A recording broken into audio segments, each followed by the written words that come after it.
Larry Elder, show host Larry Elder. Larry, what's your reaction to the Democrats' plan here? They were talking about lowering the retirement age for Virginia's justices on that court to age 54 to kick them out. You know, Liz, even some local Democrats in Virginia think that that's a bridge too far. Let's back up for a second. The whole point behind the Voting Rights Act was to eliminate things like poll taxes, literacy tests, grandfather clauses. It wasn't designed to make sure that there would be a certain number of black districts or brown districts. And the assumption that Democrats are making are twofold. One, that non-blacks and non-browns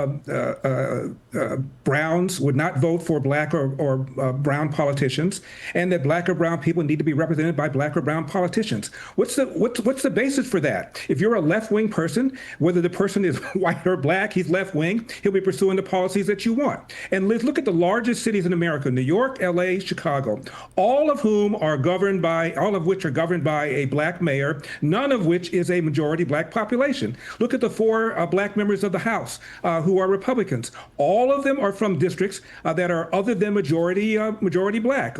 Burgess Owens is from Utah, majority white. Byron Donalds, Florida, majority white. John James, Michigan, majority white. And Wesley Hunt is in Texas, and it's majority non-black. So what's the evidence that black people won't vote for non-black people, and black and white voters won't vote for anybody other than white politicians? The evidence is overwhelmingly against that. At one time that was true. It's not true anymore. Barack Obama, 2008, reelected in 2012. Hello, this is not your grandfather's America. Yeah, you know, House Majority Leader, Republican Steve Scalise, tweeted about the Democrats. For a party that loves to chant "No Kings," what they're doing is very undemocratic. What was your take when you heard that Democrat insiders are in panic mode? Republicans are now forecasted to pick up at least 11 House seats. This is according to a Cook report from Friday. But the DNC and Democrats, Larry, literally have spent hundreds of millions of dollars on redistricting, gerrymandering, get out the vote efforts since 2020. Now they're $4.5 million in debt. The RNC is flush with cash, $117 million in cash on hand. What do you think?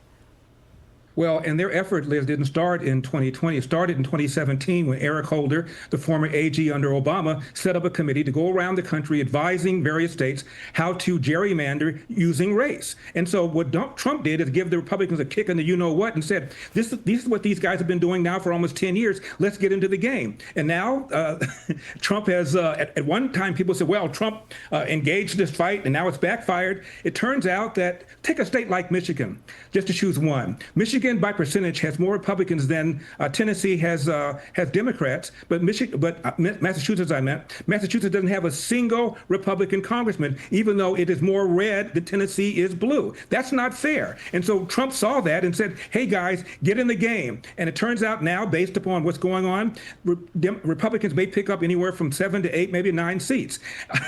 Once again, Trump was underestimated.